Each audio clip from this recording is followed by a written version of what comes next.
एक तोला सोने का दाम अभी भाव चल रहा है सोने का 1,59,690 रुपये। 24 कैरेट का 24 कैरेट का दाम सोने का सिर्फ। और जो रिंग डिज़ाइन आप देख रहे हैं इसके साथ आपको नीचे दाम भी दिख रहा होगा।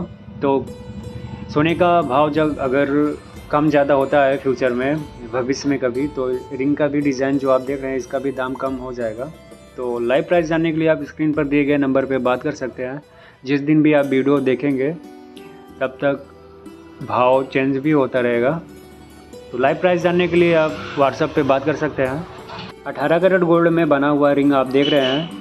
5 ग्राम 800 मिली वेट है, इसका वज़न है 5 ग्राम 800 मिली। दाम होगा आज इसका 94,140 रुपये।